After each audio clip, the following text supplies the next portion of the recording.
Boa noite, gente. Obrigada por voltar. Estamos hoje na nossa quarta aula, se não me equivoco. Temos a graça de contar com o Padre Evandro hoje para a nossa aula. O tema de hoje é muito lindo: espiritualidade nos cuidados paliativos. Eu acho que todo mundo conhece o Padre Evandro, ele já é famoso. Então, eu vou deixar com vocês. O Padre, você tem a liberdade de falar aqui. Muito obrigada por aceitar nosso convite, viu? Eu agradeço, obrigado pela oportunidade de estar aqui com vocês. Acredito que, para mim, é um aprendizado também. Comentava um pouquinho antes aqui, quem dera ter mais tempo e possibilidade para abraçar mais uma causa, ser um voluntário, nessa causa tão importante dos cuidados paliativos. Penso que muitas vezes, só quando as pessoas vivenciam a experiência concreta e na pele da necessidade, da urgência dos cuidados paliativos, é que estão aprendendo a força, né, lidar com tamanho sofrimento, angústias e inquietações. Daí a importância de aprendermos mais e crescermos em torno desse tema, dessa experiência, dessa vivência, a fim de ajudarmos cada vez mais no crescimento humano em todos os momentos da vida. Eu quero começar lembrando um trechinho de uma parábola do Evangelho de Lucas. Todo mundo aqui que já é mestre em cuidados paliativos, está aprendendo sobre cuidados paliativos, ou tem uma intenção, um bom propósito nesse sentido, já deve ter ouvido a origem da palavra paliativos, né? Do viajante que tem um pallium, do latim pallium, onde ele ali recebe alguns cuidados diante das intempéries. Para nós cristãos, há uma outra intenção, há um outro propósito, há um outro significado, né, do paliativo aqui. E eu vou me inspirar lá no Evangelho, em Lucas, uma parábola, quando Jesus vai dizer aos seus discípulos e aos pecadores que o ouviam. Os fariseus e escribas criticavam: este homem acolhe os pecadores, come com eles. E Jesus contou-lhes então uma parábola. Quem de vós, se tiver 100 ovelhas e perder uma delas, não deixa as 99 no deserto para ir procurar a ovelha perdida até encontrá-la? Achando-a, coloca sobre os ombros, cheio de alegria, e voltando para casa, convida os vizinhos e amigos, dizendo-lhes: alegrai-vos comigo, porque encontrei minha ovelha que estava perdida. Minha gente, colocando-a sobre os ombros, é o que eu quero aqui destacar desse texto. Na Igreja Católica, numa antiga tradição cristã, quando um cardeal é nomeado, e assim como o Papa, que é um eleito entre os cardeais, ele usa e é chamado numa cerimônia em Roma para receber o pallium. O pallium nada mais é do que uma espécie de uma gola bem larga com as insígnias cristãs e que é feito do lã de uma ovelha, tudo prescrito conforme a tradição da igreja. Esse é o pallium, para lembrar sempre da ovelha colocada sobre os ombros. Por isso ele recebe, né, aquele símbolo ali. E é dali para nós que vem a palavra paliativo. O pallium é exatamente para que o cuidador use, aquele que é nomeado, use como um grande símbolo da sua responsabilidade em oferecer cuidados paliativos, cuidados a partir daquele pallium.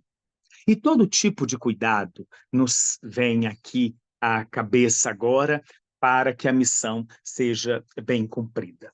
Portanto, é nesse sentido que eu acolhi o convite para estar aqui para essa aula e aprendi muito para essa aula, sobretudo para falar de cuidados paliativos. Já tem alguns anos que me convidam para alguns momentos lá na Dom, uma clínica de oncologia, onde muitos pacientes são conhecidos, gente que vai se aproximando e também nos procuram em outros momentos para dizer assim, olha, eu preciso de uma direção espiritual. E aí, sem muita dificuldade, porque o nosso papel é de cuidar, de ajudar nos cuidados, tenho acompanhado muita gente que nos pede essa direção espiritual.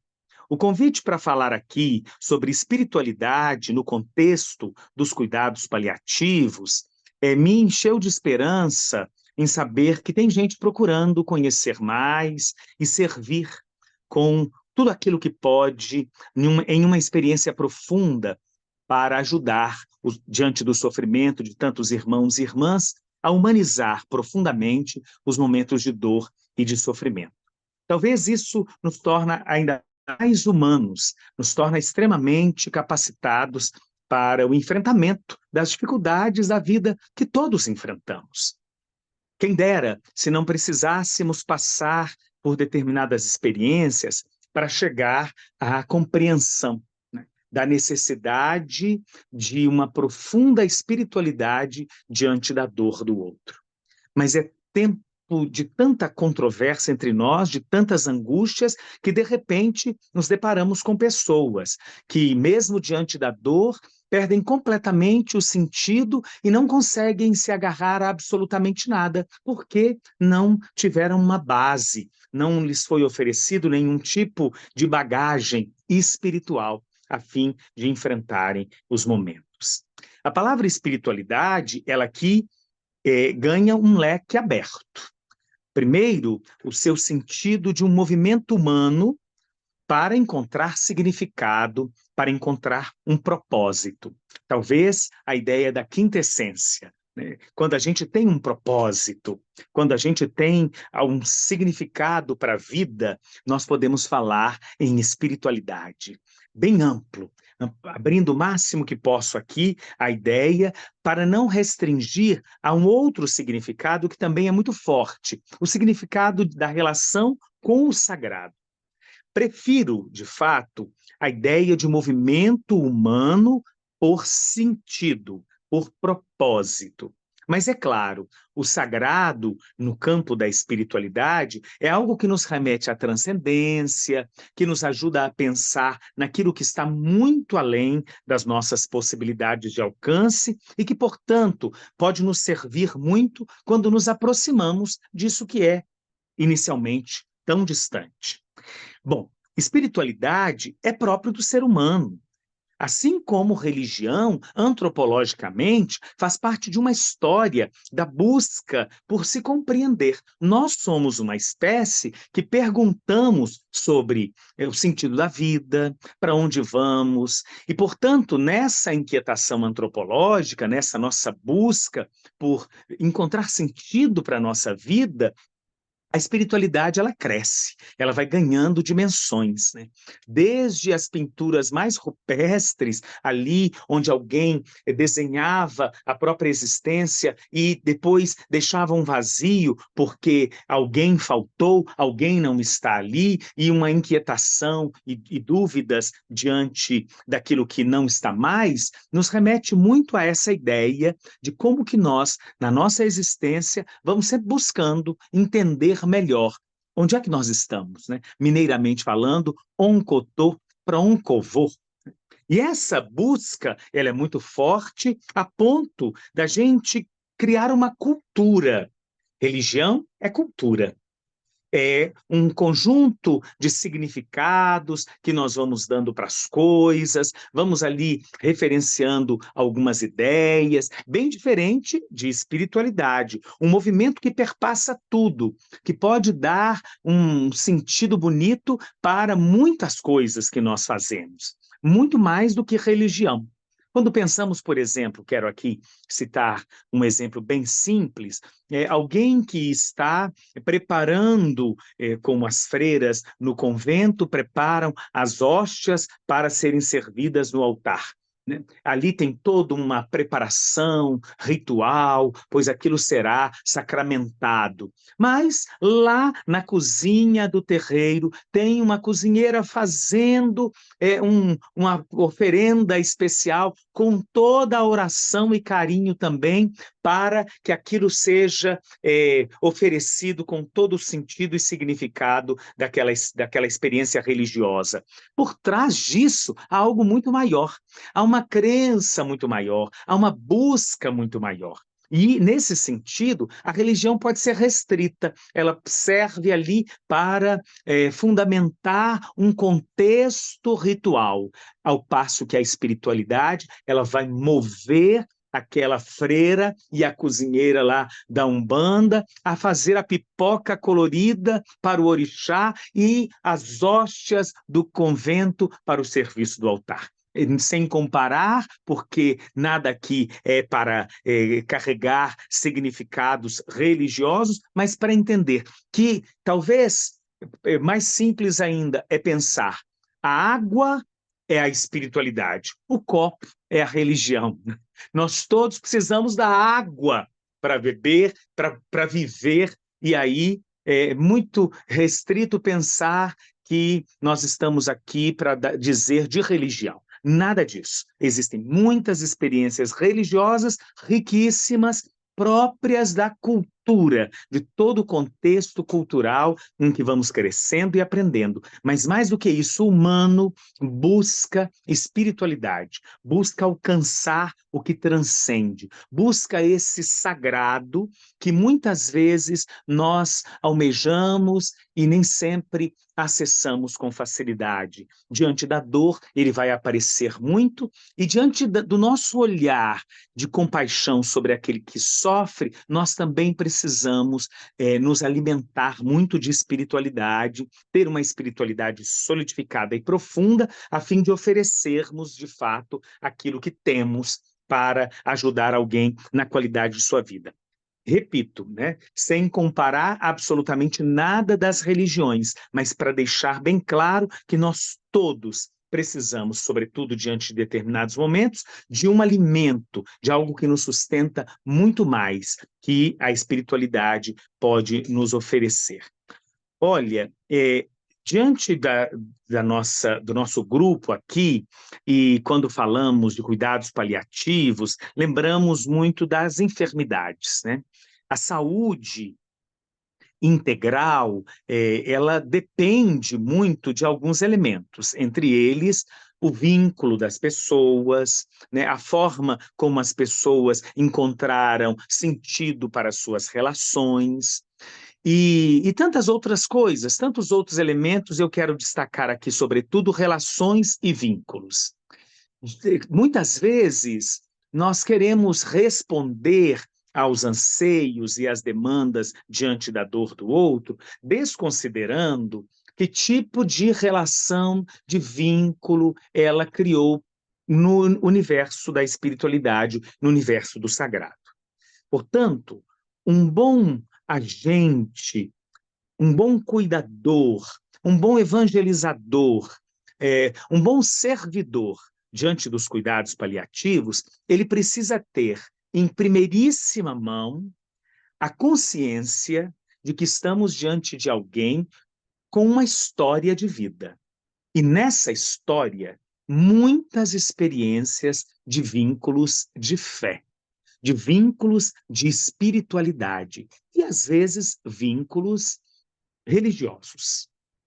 Quer dizer que algumas coisas das suas vinculações de confiança e de fé podem não passar por religião, mas podem também ter muito fundamento religioso. Daí a importância da escuta apurada, de prestar muita atenção em pequenos detalhes, de observar com muito cuidado aquilo que o outro traz, sem ser invasivo, mas oferecendo a oportunidade de colocar sobre os ombros aquela ovelha ferida que está precisando de cuidados, que precisa de cuidado. Daí, gente, Sábado nós vamos ter um outro evento, né, numa faculdade de ciências médicas, de estudos médicos. Cuidado paliativo, ele não pode ser para nós que estamos de fora diretamente da ciência médica, não pode ser uma especialidade médica. Cuidado paliativo é para toda a sociedade, não como uma especialidade de uma área, mas como uma condição humana de serviço. Quem de fato quer ajudar a fazer o bem diante da dor do outro, precisa ter consciência de que eu sou um cuidador, mesmo que nos últimos minutos da esperança certeira da vida, ali, para colocar sobre os ombros aquele irmão, aquela irmã que agora precisa de mim. Não se trata de uma especialidade médica, porque ela pode romper o vínculo da espiritualidade. Ela pode deixar de ter esse olhar. Aliás, costumamos, inclusive, popularmente dizer que muitas vezes os médicos nem têm espiritualidade? Claro que têm. Às vezes não praticam uma experiência religiosa, mas é claro que está ali, como disse antes, antropologicamente isso faz parte. E não há aquele que, mesmo com toda a frieza ou conhecimento científico diante da dor e do sofrimento, e sobretudo diante da morte, não sente, não tem muito o que fazer. E aí, inclusive, há princípios éticos com relação a essa angústia. E nós também precisamos, tecnicamente, conhecer bem para servir melhor. Portanto, procurar o bem-estar espiritual é oferecer esperança, é estar ao lado daquele que precisa desse ombro amigo para carregar esta ovelha ferida. Principalmente porque a dor, o sofrimento, a perda da saúde, a condição do adoecimento, a gravidade de determinadas situações, nos coloca todos diante daquilo que nós somos: frágeis, impotentes e finitos. Repito, diante da dor, do sofrimento, da perda da saúde, todos nos vemos verdadeiramente como somos: frágeis, finitos, impotentes. Muitas vezes não há o que fazer. E é aí que entra o que fazer. Oferecer esperança. Oferecer a dignidade da alegria. Quando tecnicamente pode parecer não ter mais o que fazer, nós temos. Nós temos um lençol numa cama arrumadinha e cheirosa para poder dizer assim: fique bem. Nós temos uma mão estendida para poder segurar firme e acreditar com todo o entusiasmo que valeu a pena viver, que vale a pena viver. Nós temos a capacidade de oferecer a uma família o alento de um abraço e, se necessário for, de uma oração profunda que ajuda a ganhar forças para compreender tudo isso. Nós temos a capacidade de dialogar, de explicar, de argumentar, de oferecer uma boa luz no fim do túnel para uma escolha mais madura, mais serena, mais pacífica. A morte, ela não entende um, um título, ela não recolhe toda a nossa existência, não. Ela é, sem dúvida, uma experiência dolorosa da partida que nos revela muito, que fala muito da nossa finitude, mas ela também nos abre a possibilidade de sermos com e por. Com aquele que sofre, um igual. Nós também vamos nos encontrar um dia. E por aqueles tantos que estão ali, às vezes desorientados, perdidos, angustiados e sofrendo tanto diante da perda. Essa ideia, essa condição que é fruto de um olhar que precisa ser sempre amadurecido, ela cresce e tem alcançado, sem dúvida nenhuma, novos horizontes nestes tempos, em que a esperança parece ter findado, mas ela existe, ela está cada vez mais forte, porque as pessoas, quando não encontram sentido, começam a buscar, querem encontrar algum tipo de resposta e de porquê, aquilo que faz com que a gente volte a ser profundamente humano. Outra coisa interessante é pensar a nossa condição de agentes, cuidadores, mesmo diante das situações limites, de uma reverência pela vida. Quando oferecemos, às vezes, a escuta, que pode parecer algo muito simples, mas é tão forte, fazemos uma diferença enorme para que o outro se reencontre, se reconecte e, principalmente, que ele veja a vida com um olhar mais atento. Me lembro que recentemente um médico me pediu para ir ao hospital atender uma paciente que, segundo ele, disse: eu não morro, doutor, porque estou atrasada na comunhão. Achei muito engraçado e ele também me disse: olha, ela está sofrendo, mas lúcida, consciente, não há muito o que fazer, o quadro tende a se agravar, gostaria muito que você fosse lá e levasse a comunhão para ela. Quando cheguei no hospital, perguntei a ela: a senhora quer comungar? E aí ela disse: quero tudo, padre. Confissão, comunhão, extrema unção, o que der para me fazer ir para o meu encontro com Deus. Olha que interessante. Ela já sabe, ela tem consciência de tudo aquilo que precisava viver. Já tinha dito ao médico: eu não morro por isso. E, de repente, a ajuda que podemos oferecer para quem tem um caminho religioso, uma espiritualidade que passa por um viés católico, a importância de oferecer essa oportunidade. Me lembro de um outro caso de alguém que pediu que não morria porque não foi crismada, cheia de culpa porque não foi crismada. Aí não adianta chamar o padre, vai ser o bispo que crisma. Adianta sim. Adianta chamar alguém que possa oferecer uma escuta, que possa oferecer um preparo, que possa fortalecer a pessoa a fim de que ela viva tudo isso no mistério daquilo que a fé lhe oferece. Olha, nós temos sido muito enganados nestes nossos tempos. Nós somos enganados por um mundo de prepotências. Nos dizem que nós temos todos os recursos, que nós sabemos todas as coisas, que nós somos capazes de tudo, que nós temos tecnologia e conhecimento para vencer todas as dificuldades. Nos dizem que o tempo todo nós podemos tudo. Até quem diga isso em poesia. Nós podemos muito, nós podemos mais. Não tenho dúvida, nós podemos muito mais, mas a condição limitante precisa ser acolhida. E aí começa por nós, cuidadores, diante da situação paliativa, por nós que cuidamos, que sofremos, pelos profissionais que estão ali. É preciso se fortalecer e ter consciência da própria finitude.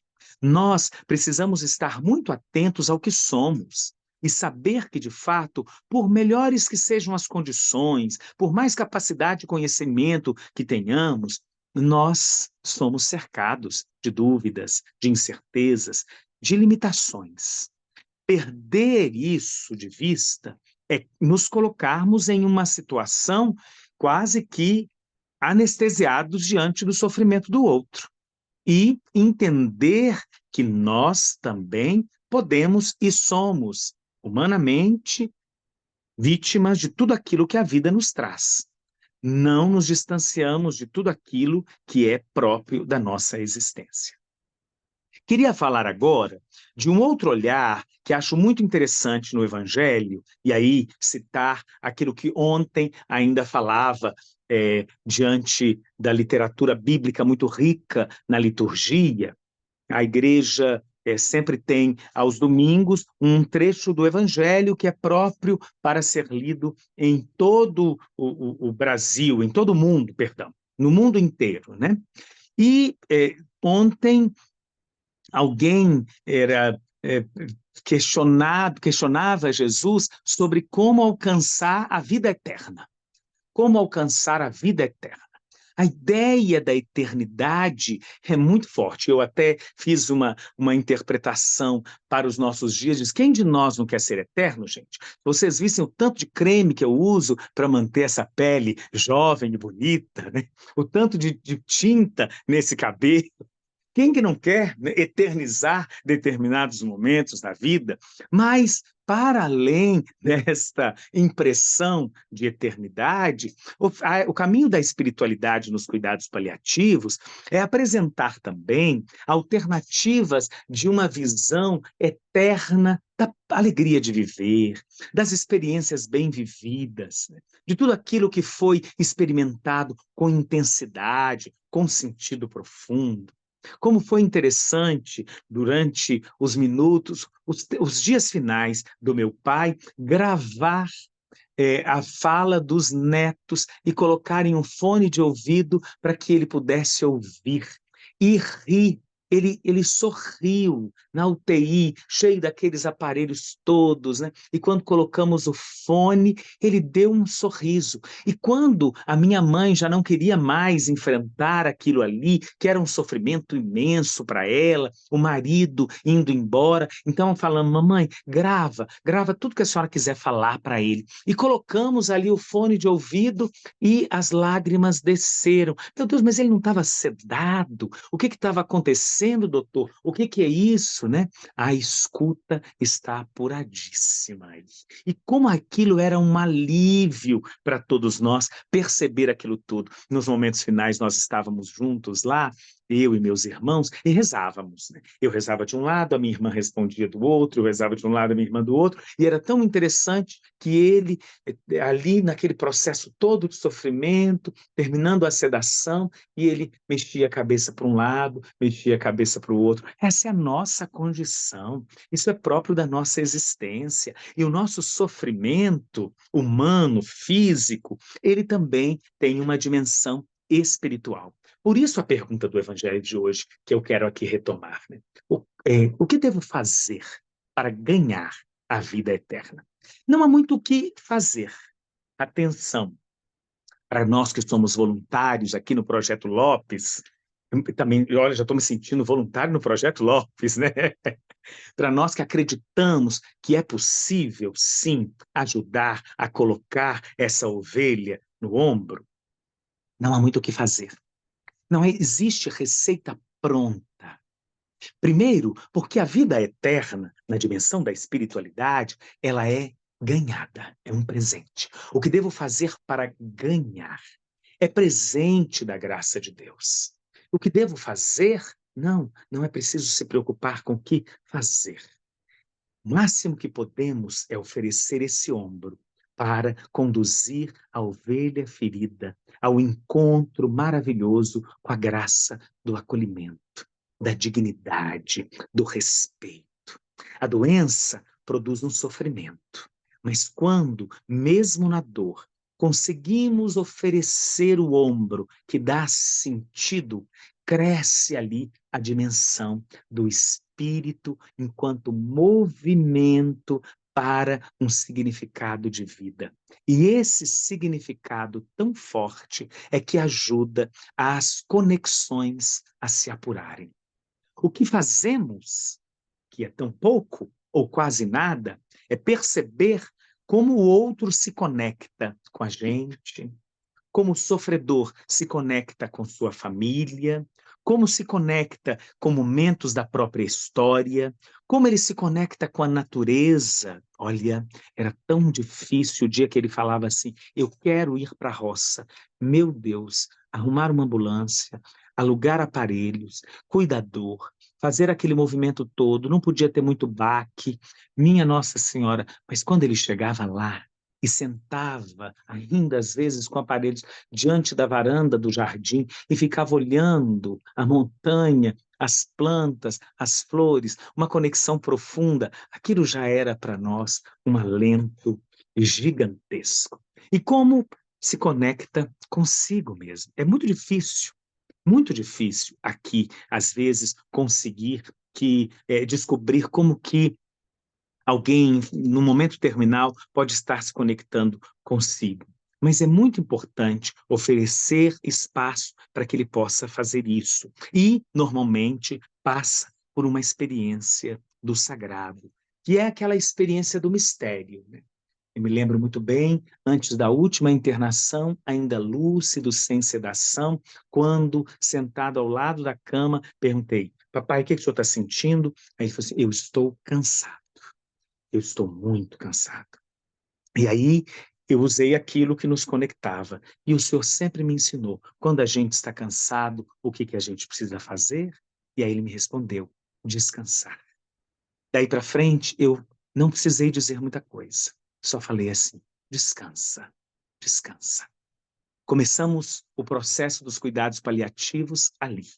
E precisei reunir, e aí vem a segunda parte da minha fala, que ainda temos, que é exatamente sobre como ajudar aqueles cujas conexões estão formadas, né?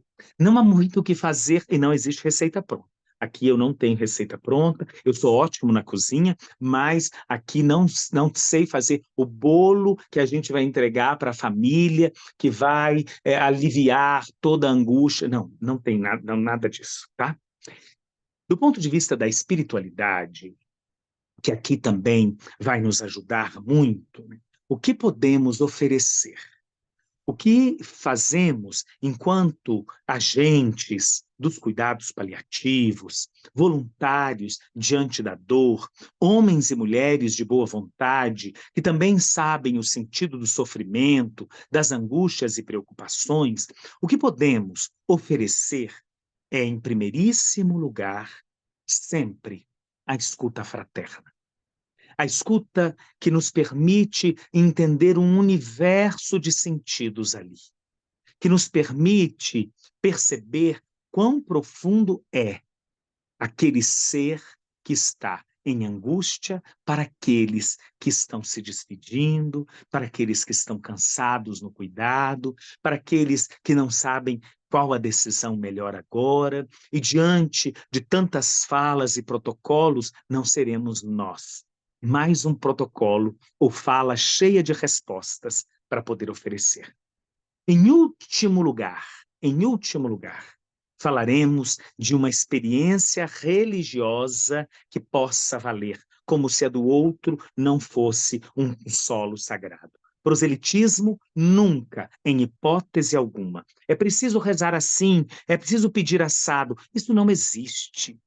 O que o outro traz é uma conexão de amor. Se pudermos e conseguirmos de fato fazer esta conexão amorosa, aí sim, não precisaremos dizer nada ou quase nada. Às vezes, a palavra será completamente desnecessária, porque o abraço, o chorar junto, já disse tudo. Tenho uma outra experiência de cuidados paliativos com uma família que acompanhei durante um bom tempo. E no momento final, recebi a ligação daquela esposa apaixonada que disse: agora já está na hora final. Resolvemos trazer para o hospital para ficar tudo mais fácil aqui, segundo algumas orientações médicas. Você pode vir? Para quê? Para quê? O que eu vou fazer ali? É claro que eu tinha que ir. Não existe um cuidador que não esteja disposto a deixar as 99 e ir ao encontro daquela. E, de fato, já não havia mais o que fazer. Foi uma noite longa, às vezes segurando na mão, vendo os suspiros e gemidos mais dolorosos, percebendo que o suor já estava frio, quando não, o corpo já dava sinais completamente frágil daquilo que não tinha mais como voltar. E aí, é nessa hora que você percebe o quanto nós somos úteis segurando a mão. Porque a família, era a esposa e a filha, às vezes precisava sair do quarto para chorar, para desabafar. Quem ia ficar ali? Quem ia segurar naquela mão? Quando tinha outra pessoa, era possível, inclusive, ir para o corredor, abraçá-las e deixar que chorassem no seu ombro, estar junto apenas. Mas em tantos outros momentos, era você ali. Porque aquele que está sofrendo, ele não quer morrer sozinho. Mesmo que não saiba quem está ali, a sua presença, o calor humano, o afeto, enxugar o suor, alivia tanto. Aquela noite, por diversas vezes, pude colocar uma pequena colher com gotas de água na boca seca, que parecia pedir mais e mais água para aliviar a dor. E em outros momentos, apenas cochilava ao lado da mulher que, de pé, na cama, sentia um vazio gigantesco e nós éramos a companhia ali uns dos outros. Talvez outra coisa que podemos fazer, e podemos fazer com maestria isso, durante todo o processo, estar presentes, ir ali.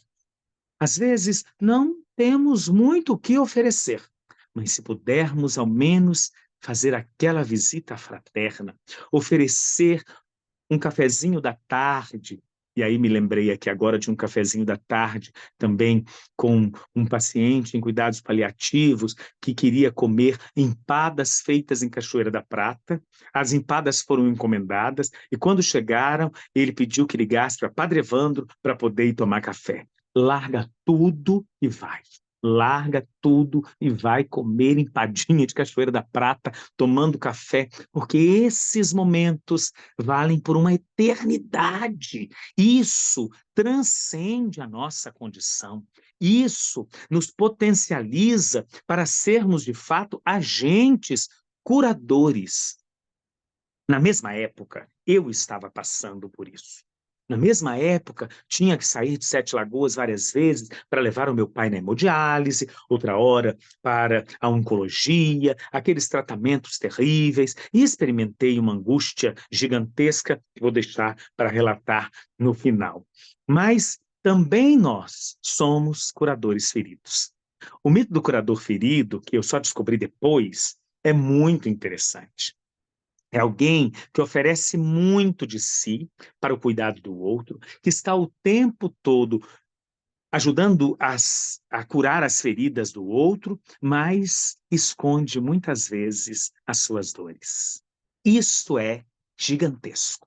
Isso não tem como explicar. Às vezes, suportar a própria dor para poder estar ao lado daqueles que sofrem. E, vez ou outra, e foram muitas vezes, silenciar a própria dor para depois levar para a sua terapia.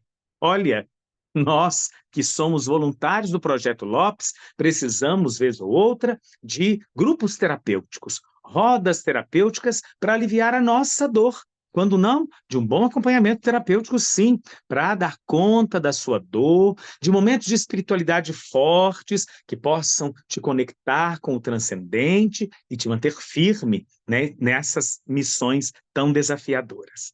Depois que esse amigo que eu relatei aqui faleceu, a viúva e a filha, tão solitárias, por várias vezes toparam uma proposta que fiz. Vamos acolher outras tantas mulheres que ficaram viúvas e estão aqui precisando de desabafar ou de um momento de espiritualidade, e fizemos vários momentos assim. Como é rico poder oferecer ao outro, para além dos cuidados paliativos, para além daquele momento da dor, e sobretudo para as famílias, uma profunda conexão. É isso.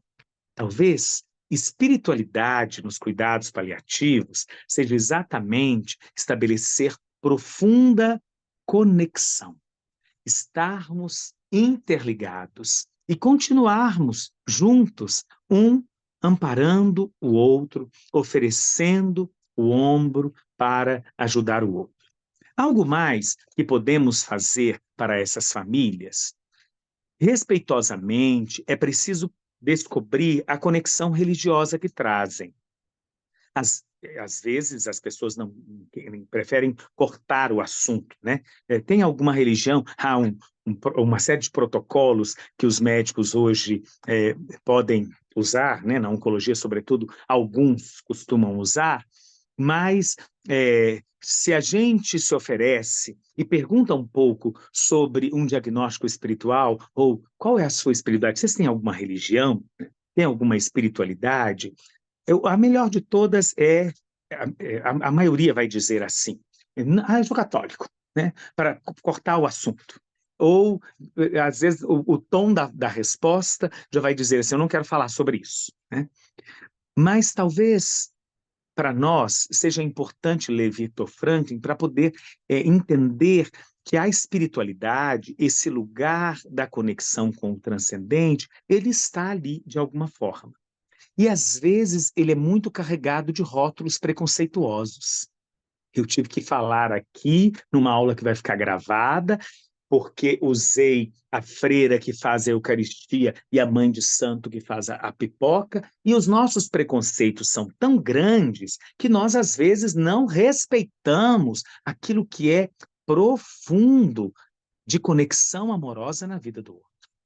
Não, gente, não esqueço em momento algum de uma vizinha que tive na roça da Assembleia de Deus, a única da Assembleia de Deus que morava naquela roça, e que Assembleia de Deus era essa, e que era vista como, eles são crentes, eles são crentes, eles são crentes.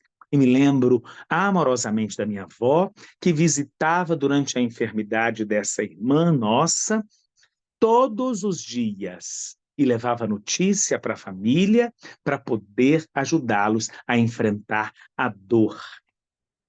Não existe nenhum lugar onde o nosso olhar diante da dor e do sofrimento de famílias e de pacientes possa ter um juízo, possa ser juiz da experiência do diagnóstico espiritual que o outro traz. É preciso respeitar qualquer que seja a sua experiência e tradição. E, se possível, até levar aquele alento para a família. Me lembro da minha avó indo à Assembleia de Deus em Pará de Minas, porque em Pequim não tinha Assembleia de Deus, mas ela era da Assembleia de Deus, para avisar ao pastor e pedir que ele fosse lá visitar aquela ovelha que estava distante há muito tempo, porque foi morar na roça. E o pastor generosamente acompanhou a minha avó piedosa com o terço na mão no momento final daquela amada vizinha. Ah, minha gente, isso não tem nenhum tipo de prerrogativa de julgamento, de juízo, de imposição dos nossos valores, dos nossos preceitos religiosos. É literalmente amparar, é ser agente protagonista de um processo de cuidado paliativo que oferece graça e paz. Quem é que ganha o reino dos céus não é o que faz, aquele que recebe a graça, vai dizer, disse o evangelho que nós ouvimos ontem. E ainda sobre isso, lembrar que, diz o evangelho também de ontem, é impossível um rico passar pelo buraco da agulha. É mais fácil um camelo passar pelo buraco de uma agulha do que um rico entrar no reino de Deus. Quando nós nos arvoramos a ser ricos demais das nossas verdades prontas e acabadas, só tornamos mais complexo o processo de um encontro fraterno com a gratuidade, com a graça. Por isso é tão difícil, quando estamos apegados às nossas verdades prontas, oferecermos a possibilidade de uma partilha de vida com aqueles que necessitam da experiência profunda e concreta do cuidado. Pronto.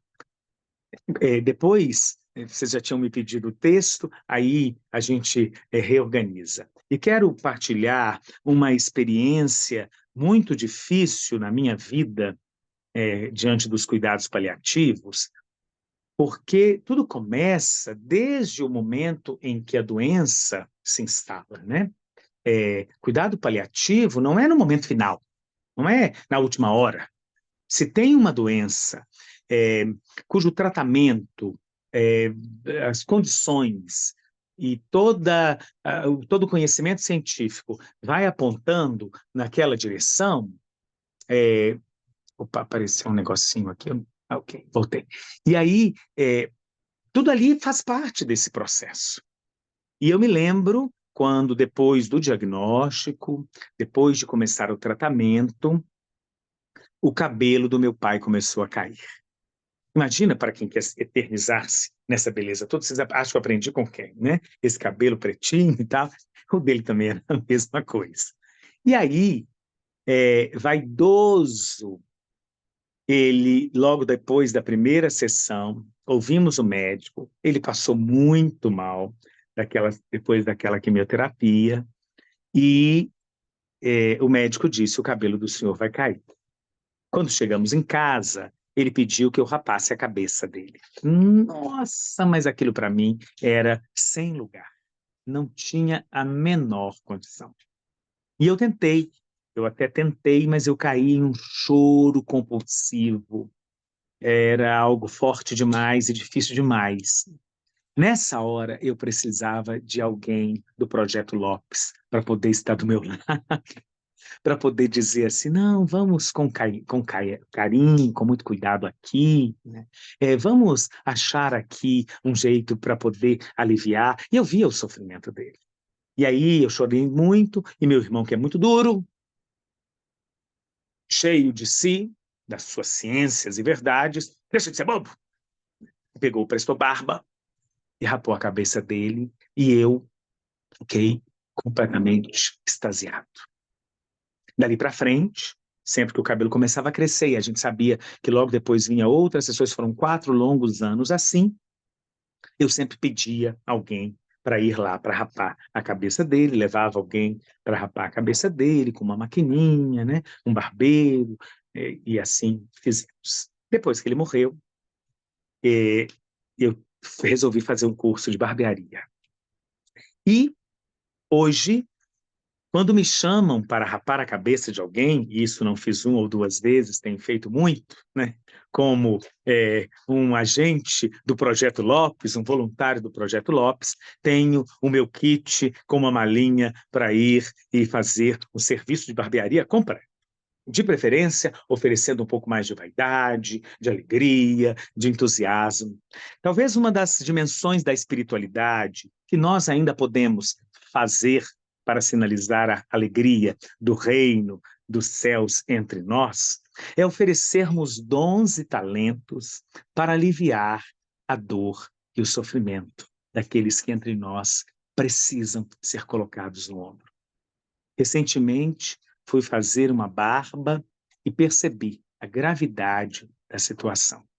Quando terminei e mostrei no espelho como ele tinha ficado arranjadinho com a barba feita, ele disse: queria morrer hoje.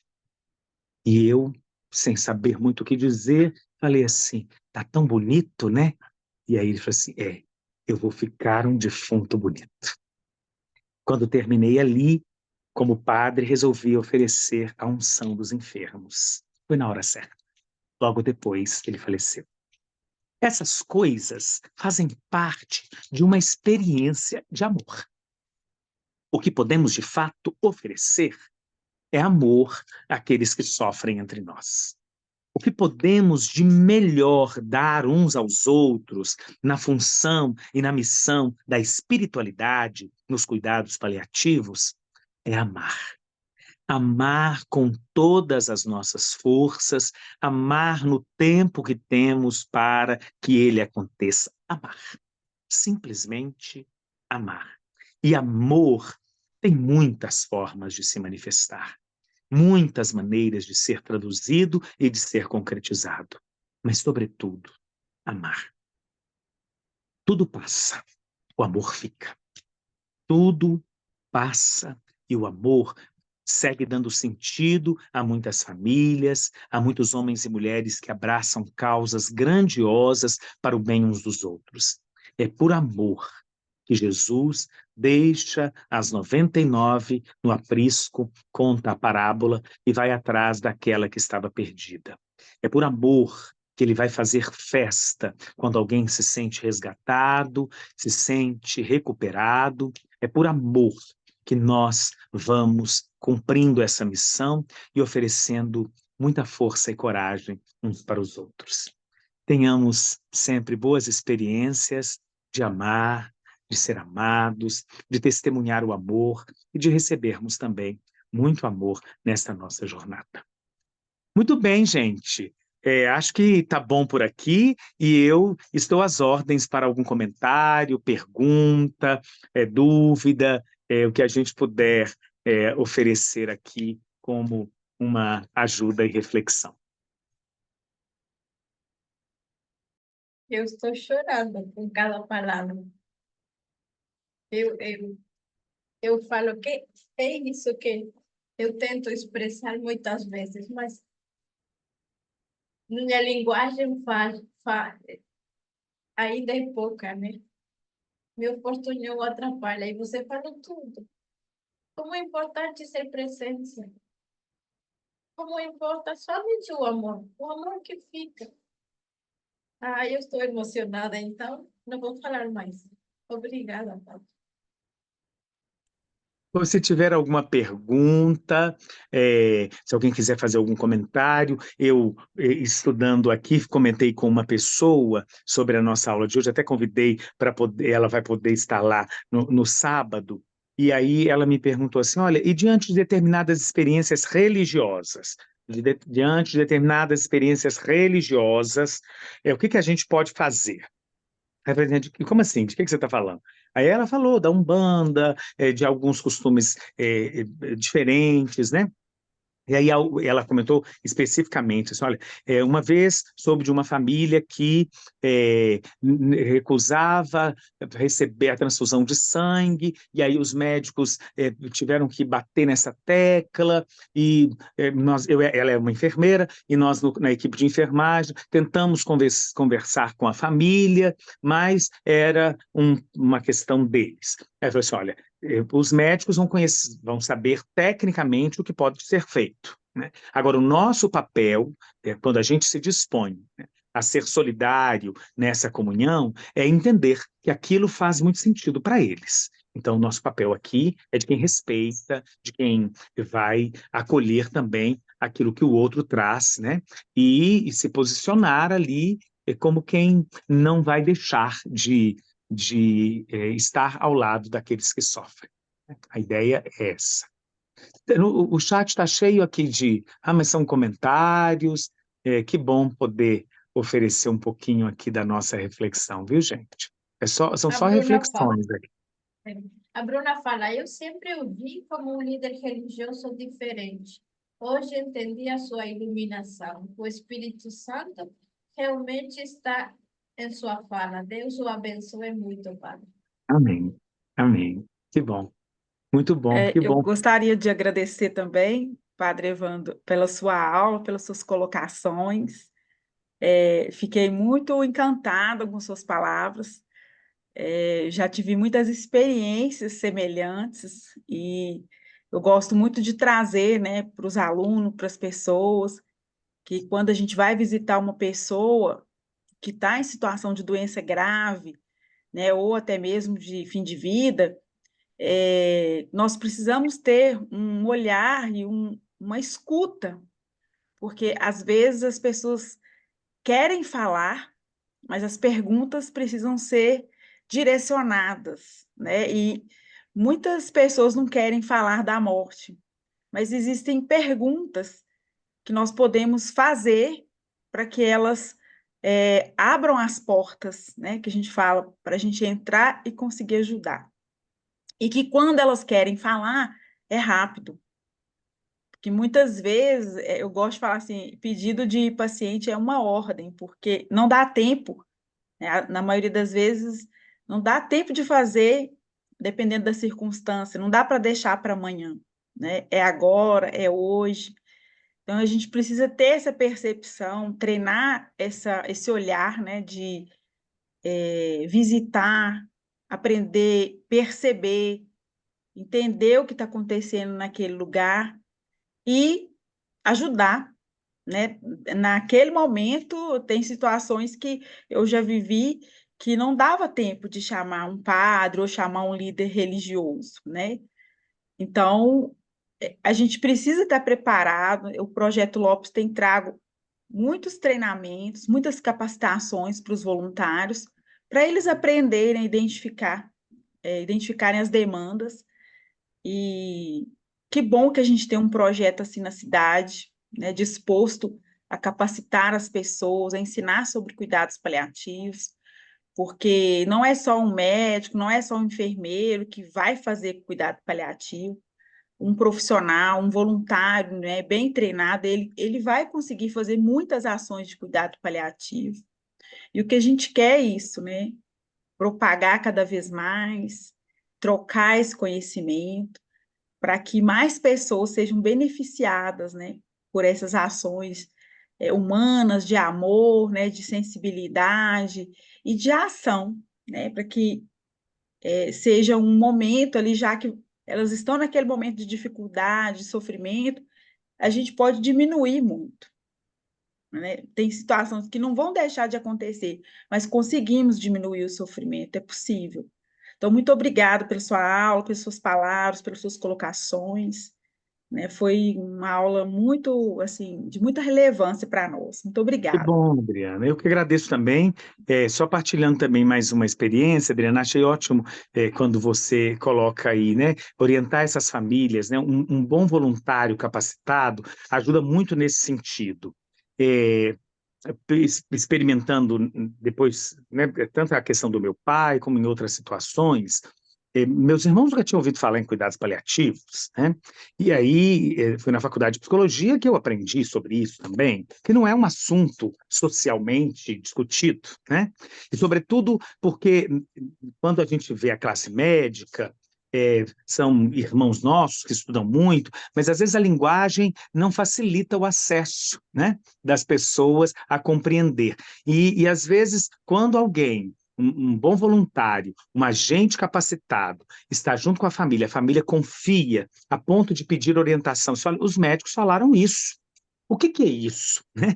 Literalmente, o que é isso? Que a gente não sabe o que é, né? E não sabe mesmo. E às vezes sofrem tanto. E é tão interessante quando a gente pode estar junto e pode oferecer aí, né, um amparo bem fundamentado, uma argumentação mais prudente, enfim, tudo isso ajuda muito. Estou acompanhando um irmão padre muito simples, um homem de uma simplicidade imensa, já fez várias cirurgias e o câncer, infelizmente, vem avançando, está tratando, né? E recentemente, numa conversa com ele, levando para mais uma sessão de quimioterapia em Belo Horizonte, eu falei com ele assim, olha, o ano que vem nós temos festa, né? Aí ele, é. Assim, é? Ué, você vai fazer 25 anos de padre? É, é, é. Aí comecei a puxar esse assunto, né? E aí, quando nós chegamos lá, o médico começou a examiná-lo, ele virou para o médico e falou assim, doutor, eu vou fazer 25 anos de padre, tá? O senhor está convidado. Eu preciso estar bem até lá. E aquilo encheu a sala de esperança. O médico, você é mesmo? Ué, que bom. Não, faço questão de estar lá. E como deu um Sim, movimento diferente, né? Promoveu uma conexão muito especial. Nós precisamos de fazer isso, né, com é, propriedade aí, para animar os corações tão sofridos. dar sentido, é isso aí. Isso aí. É isso. Obrigada. Espiritualidade é isso. Mais alguém, gente, gostaria de Eu vou fazer fazer alguma pergunta, comentar? Sim? uma partilha, padre. Tudo bem, né? Oi! Ai, agora está me reconhecendo, um prazer imenso, né? Você é sempre brilhante, enfim, nós somos amigos de longa data, mas eu quero partilhar essa questão do movimento, quando a gente está engajado num processo, né? Igual nós aqui estamos engajados nesse movimento, partindo mais do paciente oncológico, mas eu acredito que os cuidados paliativos sejam para aquelas pessoas que tenham doença que de alguma forma ameacem a vida, né? Independente de ser oncológico ou não. Mas falando sobre esse movimento, sobre o amor, eu ganhei essa trança de cabelo de uma paciente de consultório odontológico normal, ela foi cortar o cabelo e lembrou que eu participo, né, que estou engajada nesse mundo oncológico, e me deu a trança do cabelo, que pode servir para alguém, como peruca, como enfim. E eu achei isso tão lindo da parte dela, né? E é isso, a extensão, a corrente do amor, né? É muito maravilhoso quando a gente começa a se movimentar. É impressionante como a gente, como que, né? Se eu sou muito, não falando só de religião, mas de espiritualidade, como que o universo também acompanha os nossos movimentos, né? Quando a gente tem mesmo estamos nos nutrindo de amor, de esperança e de vontade de nos dispor para o mundo com as mãos e com o coração, tudo flui, né? É verdade, é Eu acho isso. bonito isso.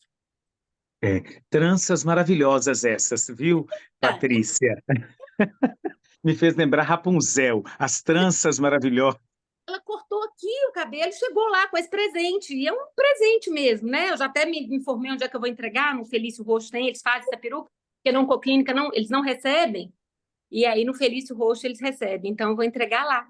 E aí eu fiquei, é realmente um movimento, uma corrente, né? Um vai falando para o outro, as pessoas vão se vendo também necessário, que é um ato pequeno, pode ser pequeno para a pessoa e grande para outras, né? Então é isso. Muito feliz também de estar aqui, viu, Paola? Eu quase não manifesto, mas hoje venho diante dessa estrela aqui, não tinha jeito de eu não me manifestar. Então era Linda. isso. Muito obrigada. Karine, pode falar. Obrigada. Ei, padre, Olá! obrigada. Ei, obrigada por suas palavras, né, e por nos fazer lembrar que somos finitos, frágeis e impotentes.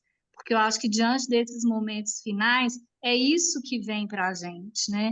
E eu acho que é isso que nos faz conectar com as pessoas que estão indo e com as que estão ficando, né? Porque eu acho que a gente é a linguagem do coração. Porque eu acho que principalmente quando a gente se conecta com a dor do outro, o pedido que vem através do coração e vem através do olhar.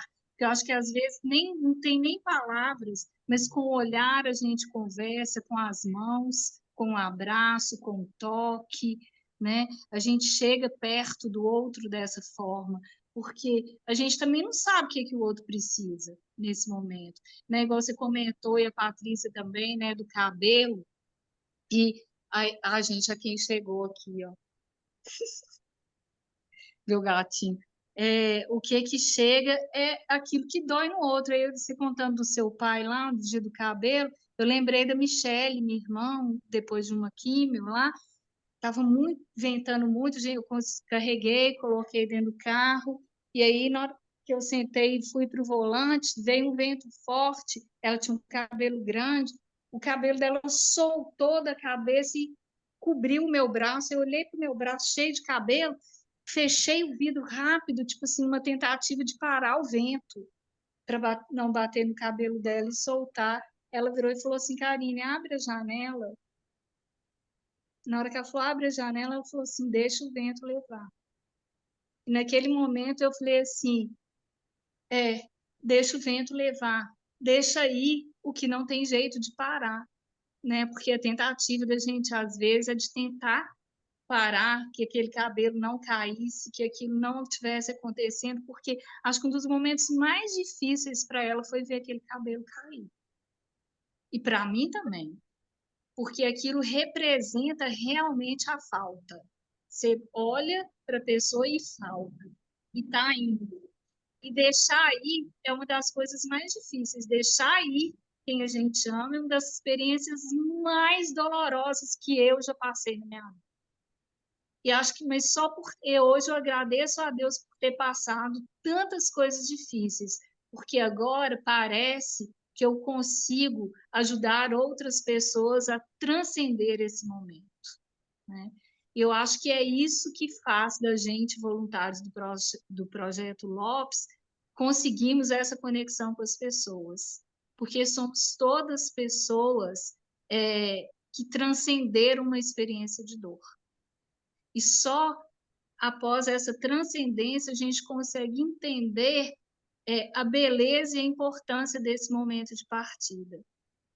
Ontem eu e Paola fizemos uma visita e conseguimos, assim, de uma pessoa sozinha com a mãe, sem ninguém por perto, e a gente conseguiu levar um pouco desse amparo espiritual, que às vezes era a única coisa que aquela pessoa precisava naquele momento, né? Então, obrigada pelas suas palavras e por nos ensinar, né, como que a gente pode ser instrumento de Deus nesses momentos.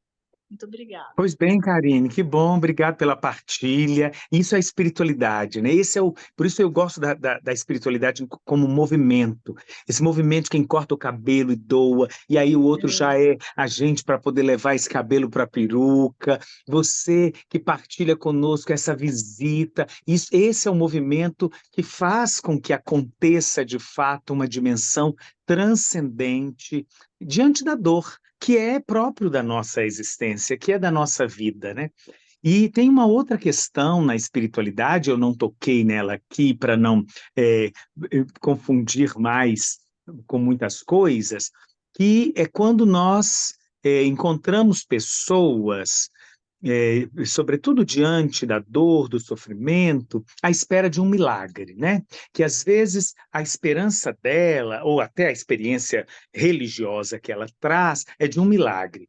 E nós que somos da ciência, somos da religião, mas também somos da ciência, a gente é mestre em refutar o milagre, né? Gente, quem de nós não quer um milagre, pelo amor de Deus? Seria bom demais se acontecesse um milagre e aquilo sumisse, e seria fantástico. Mas nós precisamos estar ajudando o nosso papel, né? Nosso papel de voluntários e agentes, e precisa ser muito mais de perceber e até irradiar os pequenos milagres.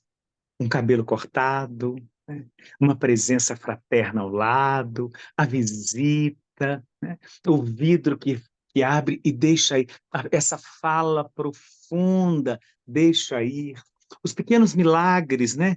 É, aprender uma coisa nova. Depois de tanta coisa, eu agora sou barbeiro, é maravilhoso. Eu tenho feito milagres, milagres de fazer uma pessoa sorrir, né? E nós que estamos aí em tantas missões, Patrícia também, né, numa missão muito interessante na oncologia, ajudando a aliviar a dor, né, na boca. Sei o que significa esses pequenos milagres, né? São pequenos milagres de cada dia.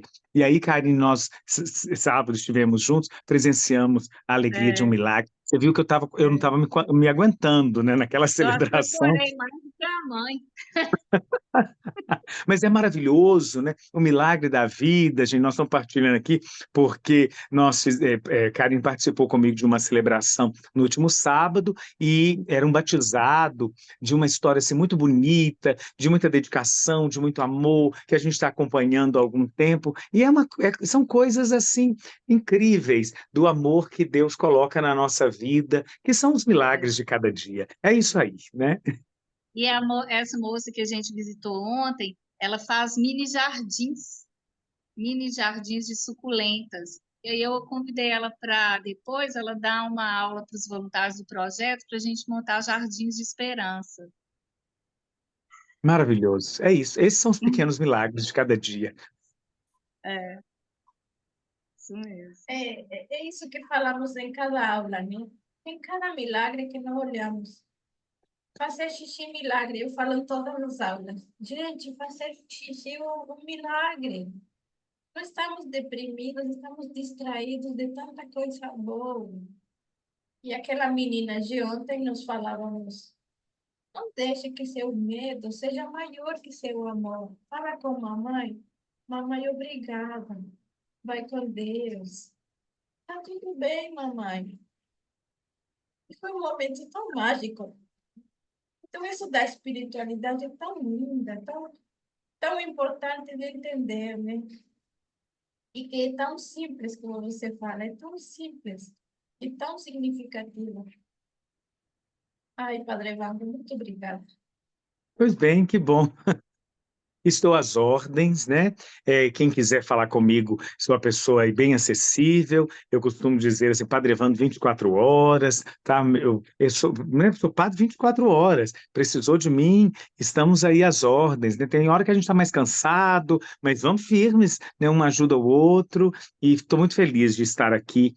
Hoje é véspera do Dia dos Professores, então poder oferecer uma aula com tantos sinais de esperança, isso me anima mais ainda o coração. Amanhã resolvi fazer um dia de missão, vou estar em uma comunidade onde não tem nenhum tipo de atendimento religioso, exatamente para poder bater de porta em porta e visitar. Acho que esse meu ministério também se estende da sala de aula para a vivência em realidades cada vez mais vulneráveis.